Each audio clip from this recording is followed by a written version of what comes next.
आज आपण कर्नाटक बद्दल बोलूया. कर्नाटक मध्ये मी 7-8 दिवस प्रचारामध्ये होतो. 2 विभागात मी अ, सभा घेतल्या, प्रेस कॉन्फरन्स घेतल्या. तिथं वातावरण हेच दिसत होतं की काँग्रेस स्पष्ट बहुमताकडे वाटचाल करत आहे आणि त्याला अनेक कारणं आहेत आणि त्यामुळं अपेक्षेप्रमाणेच निकाल लागतोय. पण मला वाटतं की 120च्या पेक्षा जास्त आणि 130 पर्यंत जागा मिळायला काही हरकत नाही आणि त्यामुळं जी घोडाबाजाराची भीती होती की जर 113च्या जवळपास आम्ही फार राहिलो असतो तर मग आमदारांची पळवापळवी किंवा आमदारांना कुठेतरी सुरक्षित जागाला नेणं हे सगळे अगदी घृणास्पद प्रकार पुन्हा झाले असते. ते आता कदाचित होणार नाही, पण तरी काळजी घ्यावी लागेल.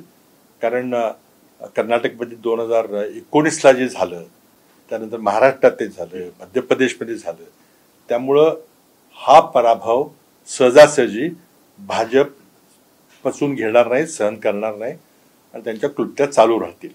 पण तो एक प्रचंड मोठा विजय आहे. लोकसभेच्या 1 वर्ष आधी इतक्या मोठ्या प्रमाणात सत्ता परिवर्तन झालंय. आता त्यातून जर काही निष्कर्ष काढायचे झाले आणि ते महाराष्ट्राला लागू होत आहेत का हे जर काढले तर काही जनरल निष्कर्ष असे मला दिसत आहेत की दोन्ही ठिकाणी कर्नाटकमध्ये आणि महाराष्ट्रामध्ये घोडा बाजार करून सरकार खाली खेचलं. प्रचंड मोठा पैशाचा गैरवापर झाला, चौकशी संस्थांचा गैरवापर झाला, काही लोकांना आमिष दाखवली गेली आणि त्यातून ह्या पापातून कर्नाटक सरकारची निर्मिती झाली आणि तीच गोष्ट महाराष्ट्राला लागू होते. दुसरी गोष्ट अशी आहे की ते सरकार स्थापन करण्याकरता जे काही व्यवहार करावे लागले, महाराष्ट्रात आपण त्याला दुसऱ्या नावाने बोलतो पण कर्नाटकमध्ये आणखी वेगळ्या नावानं बोललं जातं आणि तो जो खर्च केला गेला होता किंवा जो काही आर्थिक व्यवहार झाले होते कर्नाटकमध्ये, तर आमच्या पक्षाने एक दरपत्रकच रेट लिस्टच जाहीर केली होती की मुख्यमंत्री पदाकरता 2,500 कोटी, मंत्री पदाकरता 5,000 कोटी. आता याचा काही पुरावा नसतो पण ही चर्चा आहे आणि त्यामुळे असं काही जर घडलं असेल तर मग ती मग कारकीर्द ही वसुली करण्यामध्ये हे वसुली सरकार त्या ठिकाणी चालू झालं आणि त्यानंतर कर्नाटकमध्ये विशेषतः कुठलीही कामं करताना छोट्या छोट्या कॉन्ट्रॅक्टरकडून 40% कमिशनची मागणी केली जाते असं पुढं आलं. आणि हे फक्त ऐकीव माहिती नाही तर एका हिंदुत्वाच्या संघटनेच्या राष्ट्रीय महासचिवांनी जो एक छोटा कॉन्ट्रॅक्टर होता, त्याचं नाव संतोष पाटील होतं, त्यांनी थेट पंतप्रधानांच्या पुढे तक्रार केली आणि त्याला वाटलं आपण हिंदुत्व संघटनेचा एक पदाधिकारी असल्यामुळे आपलं ऐकलं जाईल, की त्यांनी थेट मंत्र्याचं नाव घेतलं. ईश्वरप्पा नावाचे ग्रामीण विकास मंत्री होते, त्यांचं नाव घेतलं की त्यांच्या मंत्रालयाकडून 40% कमिशन दिलं तरच तुमचं बिल पास होईल. अशा प्रकारचं वातावरण इथं कर्नाटकमध्ये आहे असं त्यांनी सांगितलं आणि ते पत्र लिहिलं आणि दुर्दैवानं, अतिशय दुर्दैवानं काही दिवसानंतर त्यांनी आत्महत्या केली आणि त्या आत्महत्या करताना लिहिलेल्या पत्रामध्ये त्यांनी हे मंत्र्याचं नाव लिहिलं, 40% कमिशनचं लिहिलं आणि त्यामुळं कर्नाटकच्या सगळ्या प्रचारामध्ये 40% कमिशन सरकार असा तिथं प्रचार सुरू झाला. काँग्रेस पक्षानंतर पेटीएमवर कोटी करून पेसीएमचं एक तिथे जाहिरात केली आणि त्यामुळे लोकांना हे भ्रष्टाचारी सरकार आहे आणि सरकार स्थापन करताना जे काही व्यवहार घडलेले आहेत त्याची आता पूर्तता करण्याकरता वसुली चाललेली आहे हे एक लोकांच्या मनामध्ये ठसलं गेलं, रुजलं गेलं. ते महाराष्ट्रालाही लागू आहे. त्याचबरोबर आम्ही तिथं सगळे स्थानिक विषय घेतले आणि विशेषतः बेरोजगारी आणि भाववाढ हे अत्यंत महत्वाचे विषय होते. महिलांना घर चालवणं अवघड होतं आणि त्याकरता काँग्रेस पक्षानं आपल्या जाहीरनाम्यामध्ये काही राहत देण्याचा प्रयत्न केला, काही दिलासा देण्याचा प्रयत्न केला आणि त्यातून आमच्या 5 गॅरंटीज ज्या थेट महागाई विरुद्ध आणि बेरोजगारी विरुद्ध दिलासा देणाऱ्या गोष्टी होत्या. त्यामध्ये 200 युनिट फुकट वीज, महिलांना 2,000 रुपये महिना भत्ता, त्याचबरोबर 10 किलो धान्य प्रति व्यक्ती BPL कुटुंबांना देणं, त्याचबरोबर बेरोजगारांच्या करता ग्रॅज्युएट लोकांना 3,000 रुपये भत्ता आणि डिप्लोमा होल्डर्सना 1,500 रुपये भत्ता 2 वर्ष नोकरी शोधण्याकरता, एखादा कोर्स करण्याकरता आणि शिक्षण संपल्यावर देखील त्या आईबापांच्यावर ते बोज बनू नयेत, ते त्यांचं त्रास होणे त्यांना, म्हणून ही ऑफर केलेली सवलत, त्यातून थेट. आणि त्याचबरोबर महिलांना सरकारी बसेसमध्ये मोफत प्रवास, या गोष्टीमुळं घरगुती बजेट जे असतं त्याला निश्चितच दिलासा मिळणार होता, बेरोजगार युवकांना रोजगार मिळणार होता, आणि मला वाटतं त्याला एक सकारात्मक लोकांनी दाद दिली. त्याचबरोबर JDSचं जर आपण पाहिलं तर नेहमी JDSला 18 ते 20% मतं पडतात. यावेळेला किमान 5% मताची त्यांची घट झालेली दिसते. ती सगळी घट काँग्रेसला मिळालेली दिसते. त्यामध्ये कुठंतरी द्विपक्षीय ध्रुवीकरण होताना दिसते. लोकांना हे छोटे छोटे तिसरे पक्ष निवडून आले की त्यातून घोडाबाजार होतो, मग ते पाठिंबा द्यायला सौदेबाजी करतात, हे काही आवडलेलं नाही. आणि अर्थातच कर्नाटकच्या राजकारणामध्ये देवेगौडा कुटुंबीय आणि JDS एक महत्त्वाचा घटक होता. पण आता देवेगौडा याचं वय 90च्या पुढे गेलेलं आहे, आणि त्यामुळं आता राष्ट्रीय राजकारणामध्ये त्यांचा काही फार प्रभाव पडत नाही. पण राज्याच्या निवडणुकीमध्ये वोक्कलिगा समाजाचे ते नेते आहेत, आणि त्यामुळं दक्षिण कर्नाटकमध्ये, मैसूर कर्नाटकमध्ये त्यांना काही समर्थन मिळतं. ते समर्थन त्यांचं 35-40 जागापर्यंत असायचं, ते आता 25 जागापर्यंत सीमित राहते असे दिसते, आणि 5% मतं घटलेली आहेत. त्यामुळे कुठंतरी आपण द्विपक्षीय ध्रुवीकरणाकडे जातोय का असा एक संकेत मिळतोय, आणि ते झालं तर एक देशाच्या राजकारणाकरता, स्थैर्याकरता एक चांगली गोष्ट होईल. त्याचबरोबर लोकसभेकरता व्यापक विरोधी पक्षाची आघाडी करून एकाच एक उमेदवार उभं करणं किती अपरिहार्य आहे हे यातून अधोरेखित होतं. धार्मिक मुद्दे तिथे शेवटी जेव्हा निवडणूक हातातनं जातीये असं भाजपला दिसल्यानंतर मग त्यांनी बजरंग दल विरुद्ध बजरंग बली असा तिथं प्रचार करायचा सुरुवात केली. महापुरुषाचा अपमान असेल किंवा काही अशा गोष्टी करायचा सुरुवात केली. लोकांनी त्याला काही भीक घातली नाही. कदाचित थोडासा परिणाम झाला असेल. तर ते होत काय होतं की आमच्या जाहीरनाम्यामध्ये एक जो मुद्दा होता तो अगदी स्पष्टपणे त्याचं स्पष्टीकरण देता येणं किंवा काय त्यामध्ये लिहिलेलं आहे, त्याचा अर्थ काय आहे हे स्पष्टपणे सांगता आलं तरी होत काय होतं की आमचा मूळ मुद्दा जो भाजपवर अटॅकचा मुद्दा होता तो भटकला जायचा. कारण पत्रकार परिषदेतली पहिला प्रश्न असायचा की बजरंग दलचं काय झालं, मग ते एक्सप्लेन करता करता आमचे बाकीचे मुद्दे मागे पडायचे. त्यामुळं तो जर नसता त्या ठिकाणी उल्लेख आला असता तर बरं झालं असतं. पण तो एक विषय चर्चेमध्ये होता, पण त्याचा काही फार मोठा परिणाम झालेला नाही, थोडा कदाचित झाला असेल. दुसरा तिथं फेस कोण होतं तर तिथे एक नॉन डिस्क्रिप्ट फेस बीजेपीनी पुढे केलं. अर्थात त्यांना मुख्यमंत्री होणार असं कोणी जाहीर केलं नव्हतं, पण एक जनरली त्यांनी नेतृत्व लीड केलं होतं. आणि तिथं अंतर्गत विशेषतः लिंगायत समाजामध्ये नेतृत्वाबद्दल जो एक वाद निर्माण झाला, मग त्यामध्ये येदुरप्पा ज्येष्ठ नेते असतील ज्यांना भ्रष्टाचाराबद्दल तुरुंगवास भोगावा लागला होता, काही दिवस ते मुख्यमंत्री पुन्हा झाले, पुन्हा त्यांना काढलं. नंतर बोमई जे JDS सारख्या एका दुसऱ्या पक्षातून भाजपमध्ये आले होते त्यांना मुख्यमंत्री केलं, आणि त्यांचं मुख्यमंत्रीपद शाबूतराव म्हणून 2-3 मोठे नेते, त्यामध्ये जगदीश शेट्टर माजी मुख्यमंत्री असतील, लक्ष्मण सावदी सारखे उपमुख्यमंत्री, त्यांना तिकीट न देता बाहेर काढलं. ते काँग्रेसमध्ये आले. कदाचित शेट्टर विजयी होताना दिसत नाहीत, पण सावदी जिंकलेली आहेत. त्यामुळं लिंगायत समाजामध्ये तिथे एक संभ्रम निर्माण झाला. अर्थात ही गोष्ट महाराष्ट्रालाही लागू पडते की चेहरा बाहेरून एकदम आणून ठेवला चेहरा तर तो कितपत चालतो हे आपण महाराष्ट्रातून त्याचा धडा घेतला पाहिजे. आणखी दुसरा महत्वाचा मुद्दा तो मला दिसतोय तो मोदींच्या आकर्षणाचा, मोदींच्या कॅरिस्म्याचा प्रभाव कमी झालाय का. कारण मोदींनी इतक्या ताकदीनं तिथं निवडणूक लढवली की त्यांनी बेंगलोर शहरामध्ये रोड शो केला, अनेक जवळजवळ 20-25 त्यांनी सभा घेतल्या. अर्थात लोकांचा त्यामध्ये राग असा होता की जेव्हा बेंगलोरमध्ये प्रचंड मोठा महापूर आला, प्रचंड दरड कोसळली, त्यामध्ये माणसं मृत्युमुखी पडली, प्रचंड मोठा दुष्काळ होता, पाणी लोकांना मिळत नव्हतं, तेव्हा हे कुणीही राष्ट्रीय नेते तिकडे फिरले नाहीत. आणि मग एकदम अचानक मोठ्या मोठ्या परियोजना उद्घाटनाची घोषणा झाल्यानंतर मोठ्या सभा घेतल्या गेल्या, पण त्या सभांना काही प्रतिसाद मिळत नव्हता. आणि त्यामुळं हाही राग भाजपच्या केंद्रीय नेतृत्वावर कर्नाटकच्या लोकांचा होता. आमच्या गरजेच्या वेळेला आम्हाला जेव्हा मदत पाहिजे होती तुम्ही आला नाही, आता मताकरता तुम्ही येताय, ही एक भावना त्यामध्ये प्रभावीपणे झाली. दुसरा एक शेवटचा मुद्दा महत्त्वाचा मला असं वाटतो की राहुल गांधींनी जी भारत जोडो यात्रा केली ती सगळी यात्रा कर्नाटकहून सर्व उभ्या कर्नाटकमधून गेली होती आणि त्यामुळे निश्चितपणे काँग्रेस पार्टी ही चार्ज झाली होती. अर्थात नुसत्या भारत जोडो यात्रेमुळे विजय मिळत नाही, आपण कर्नाटकमध्ये आपण गुजरातमध्ये पाहिलेलं आहे, परंतु ही यात्रा कर्नाटकमधून गेली होती तिथं खूप प्रचंड प्रतिसाद मिळाला होता आणि त्यामुळे पक्ष चार्ज झाला होता आणि त्यानंतर मग स्थानिक लोकांना प्राधान्य दिल्यामुळं त्या भारत जोडो यात्रेचा निश्चितच आम्हाला फायदा झाला, त्यामध्ये काही शंका नाही आहे.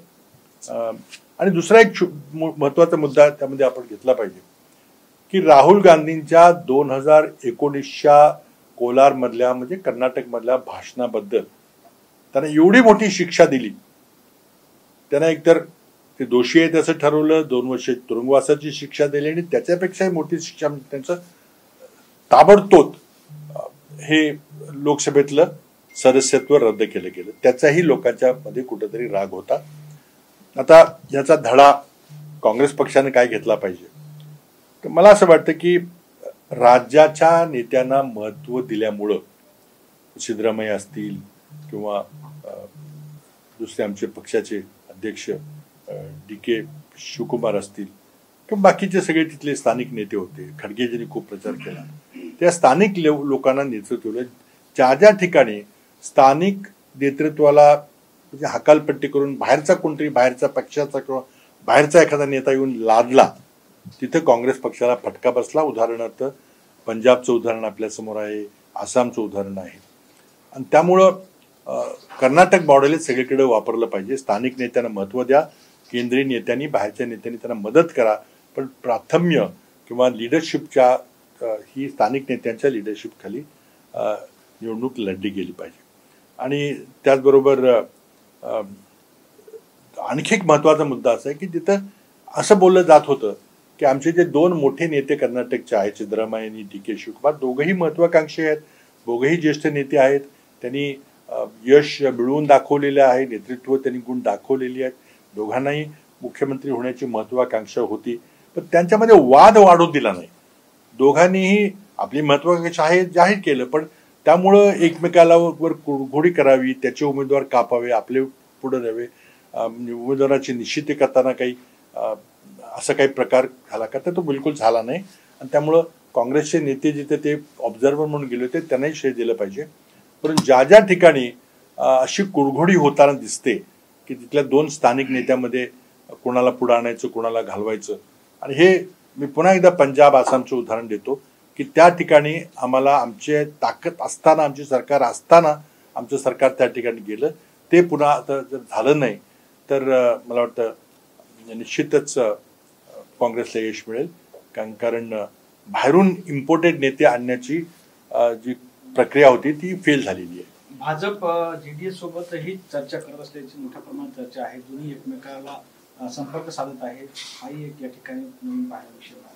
पहिल्यापासून त्यांचे संपर्क काही ठराविक माणसं एकमेकाच्या संपर्कात आहेत, कदाचित ते काँग्रेसच्या संपर्कात असतील, पण आता काही उपयोग होणार नाही, कारण 113चा आकडा पार करणं गरजेचं होतं.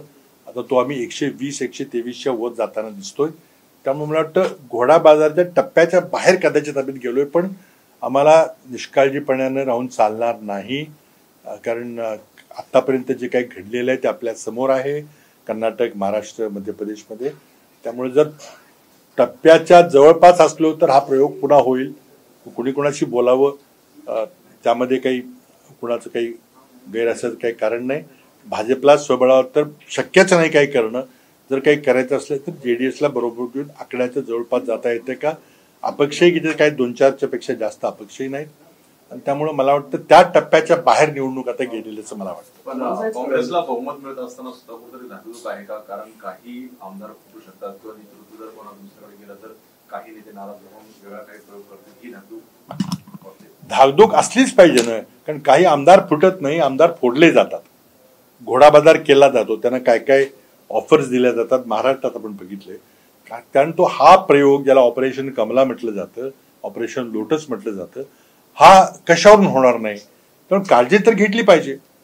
मला असं वाटतं की त्या टप्प्याच्या बाहेर निवडणूक गेलेली आहे, पण तरी पण निवांत बसून चालणार नाही, भाजपवर विश्वास ठेवून चालणार नाही. भाजप कसल्याही परिस्थितीमध्ये हा पराभव सहजासहजी स्वीकार करणार नाही.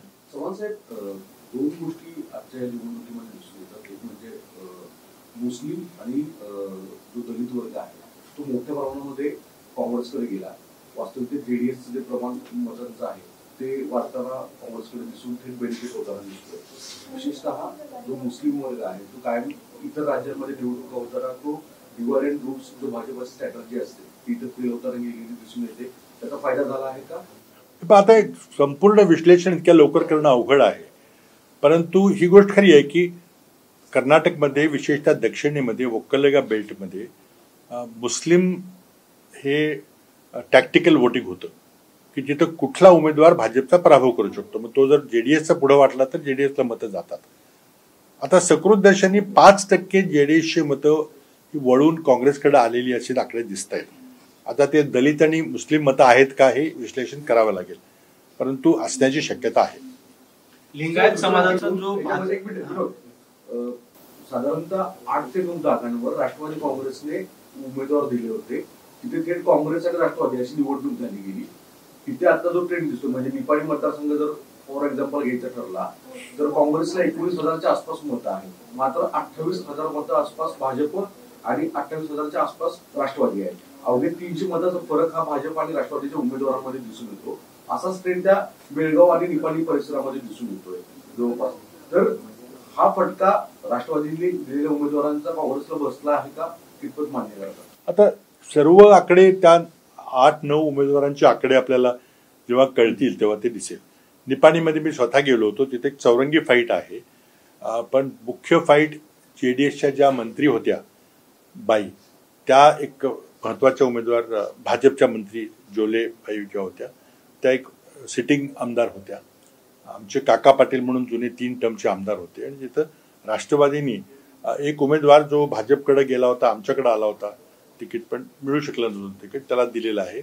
आता पहिल्या आकड्यावर असं दिसतंय की तिथं आता भाजपच्या उमेदवाराच्या आणि राष्ट्रवादीच्या उमेदवाराची लढाई आहे. इतर मतदारसंघामध्ये काँग्रेसला काही फटका बसलाय का ते पाहावं लागेल, परंतु एक तशा प्रकारची 9 उमेदवार उभं करणं जे गुजरातमध्ये पूर्वी झालं होतं त्यामुळं कुठेतरी खटकतं की बा आपण जर राष्ट्रीय पातळीवर जर एक आहोत, राज्यात मोठी आघाडी करतोय, तर मग इथं का करायचं? इथं चर्चेतून आघाडी होऊ शकली असती, काही जागा काँग्रेसनी राष्ट्रवादीला देऊ शकल्या, त्या मला चर्चा झाली का नाही मला माहित नाही, त्यावर मी बोलणार नाही, परंतु विरोधात उमेदवार उभं करणं हे थोडंसं आम्हाला खटकलं. देश पातळीवरती याचा परिणाम होऊ शकेल का? कारण की कर्नाटकचा निकाल हा एकमेव असा निकाल आहे की जिथे काँग्रेसला कुठेतरी इतक्या वर्षानंतर पहिल्यांदा तिथे पूर्ण बहुमत मिळताना दिसत नाही. असं नाही, चुकीचं आहे तुमचं. गेल्या 7 निवडणुकांमध्ये, गेल्या 7 विधानसभा निवडणुकांमध्ये कर्नाटकच्या काँग्रेसला भाजपपेक्षा जास्त मतं मिळालेली आहेत. जागा कमी जास्त होतात कारण तिथं कॉन्सन्ट्रेशन कोणाचं आहे, पण 1994, 99, 2004, 8, 2013, 18 आणि आता 23 या सर्व 7 विधानसभा निवडणुकीमध्ये काँग्रेसला भारतीय जनता पक्षापेक्षा जास्त मतं मिळाली. 2018ला तर आम्ही सरकार पण जेडीएस बरोबर स्थापन केलं होतं, पण वर्षभरात ते घोडाबाजार करून पाडलं. लोकसभेमध्ये वेगळं होतं का तिथं केंद्रीय विषय असतात. त्यामुळं कर्नाटकची जनता ही काँग्रेसच्या मागच आहे, होतीही आताही आहे, पण त्याचं रूपांतर कित्येक वेळेला जागात होत नाही कारण तिथं कॉन्सन्ट्रेशन वेगवेगळ्या पेक्षाच असतं.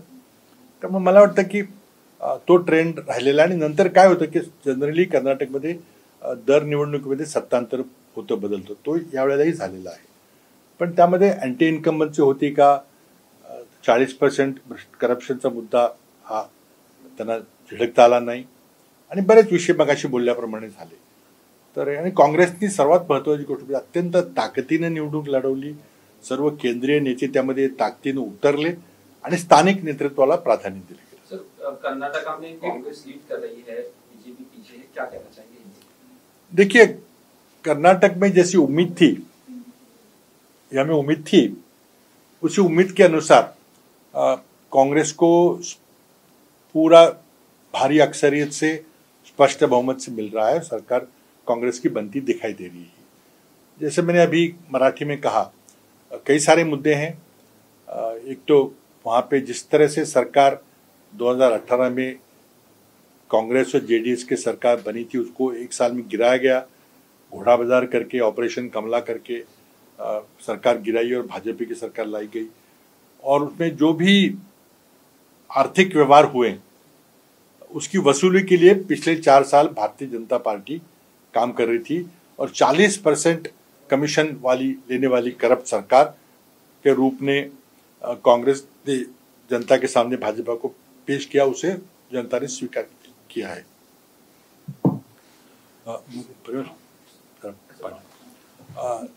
साथ ही में जैसे मैंने कहा, कई सारे मुद्दे थे।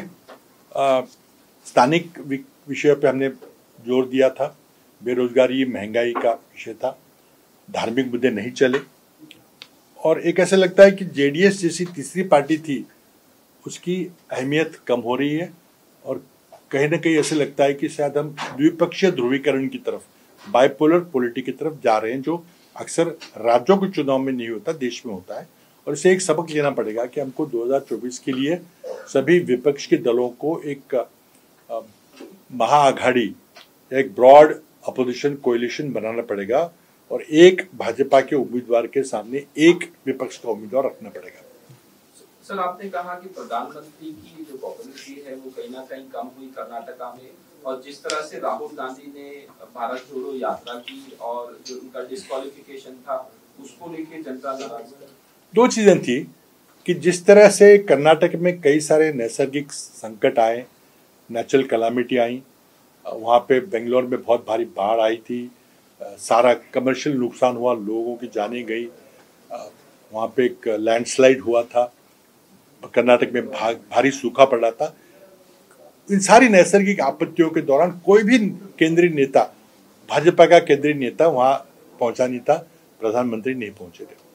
वो और जगह तो जाते दिखते, लेकिन कर्नाटक में नहीं आए थे, लोगों में गुस्सा था। और अब आप जैसे चुनाव घोषित हुए, अब आके अब केंद्रीय परियोजनाएं उनका उद्घाटन कर रहे हो, बड़े बड़े प्रोग्राम ले रहे हो, इवेंट्स कर रहे हो, रोड शो कर रहे हो, लोगों को अच्छा नहीं लगा कि ये इस तरह से कर रहे। तो एक तरह से हम कह सकते हैं कि मोदी जी का करिश्मा, उनका प्रभाव शायद कम हो रहा है, लेकिन ये उत्तर दक्षिण की भी इसमें बात है, लेकिन कर्नाटक में तो पक्का देखा गया। जहाँ तक आपने राहुल जी की बात की, देखिए भारत जोड़ो यात्रा जो पूरी कर्नाटक से चली थी, कर्नाटक राज्य में गई थी, उससे कांग्रेस पार्टी एक बार चार्ज हुई थी और जो कई सारे एंटी बीजेपी दल जो कांग्रेस के साथ नहीं थे वो भी जुड़ गए थे, जो कई एनजीओज थे, कई सिविल सोसाइटी ऑर्गेनाइजेशन थी, वो जुड़ गई थी। और जिस तरह से कर्नाटक के कोलार में 2019 में राहुल गांधी ने दिए गए भाषण के कारण उन्हें जो सजा मिली, उन्हें जो संसद से निलंबित किया गया, उसका भी एक गुस्सा कर्नाटक की जनता में था। और धार्मिक ध्रुवीकरण के मुद्दे ज्यादा नहीं चले, कितने चले भी कहना मुश्किल है, लेकिन जो सोच रही थी भाजपा के, उसको चलते बजरंग बली, बजरंग दल वाले जैसे मुद्दे थे, उससे वो जीत जाएंगे, वो नहीं जीते हैं, प्रभाव तो शायद थोड़ा पड़ा होगा।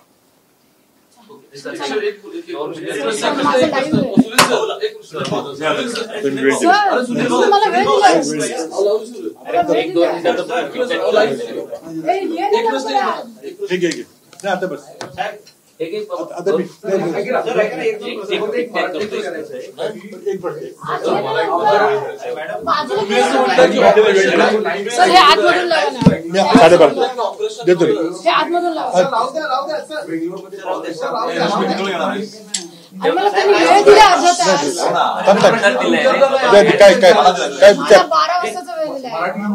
काय विचार काँग्रेसच्या सर्व आमदारांना बोलवलं जातं अशी माहिती आहे.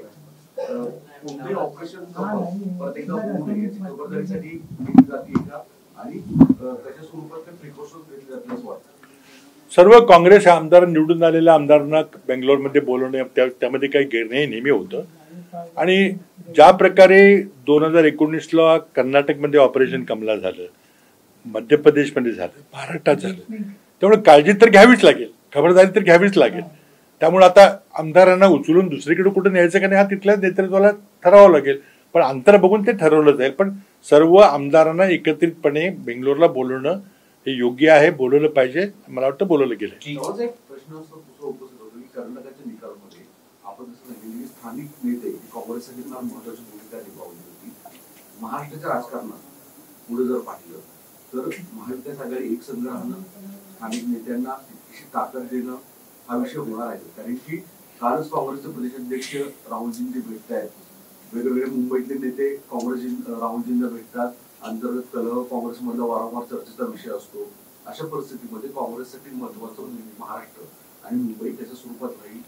धोरणात्मक निर्णय, संघटनात्मक निर्णय कसे होतील? हे पहा, आम्ही महाराष्ट्रातल्या पुढच्या निवडणुका महाविकास आघाडी म्हणून एकत्रितपणे लढू. त्यामध्ये कुणाच्या मनात काही शंका असायचं कारण नाही. आणि मग आता काँग्रेसची अंतर्गत रचना काय आहे, कोण नेतृत्व करेल, कोणाला किती महत्त्व दिलं जाईल, काँग्रेस नेतृत्व ठरवेल. परंतु कर्नाटकच्या निकालातून जे निष्कर्ष पुढे आलेले आहेत किंवा मागच्या काही निवडणुकांमधून निष्कर्ष ते बी आपल्यासमोर मांडले, म्हणजे त्याचा गंभीरपणे विचार होईल. कर्नाटकामध्ये DK शिवकुमार हे कर्नाटकचे सर्व मान्यतेने झालेले प्रदेशाध्यक्ष आहेत आणि सिद्धरामय्या हे विरोधी पक्ष नेते आहेत. दोघंही महत्त्वाचे नेते आहेत. त्यामध्ये सिद्धरामय्या माजी मुख्यमंत्री होते आणि त्यामुळे दोघांनी हातात हात घालून ही निवडणूक लढली. आता दोघांनाही अर्थात महत्वाकांक्षा आहेत, परंतु शेवटी मुख्यमंत्री कोण होणार हा निर्णय कर्नाटकमध्ये निवडून आलेले आमदार घेतील.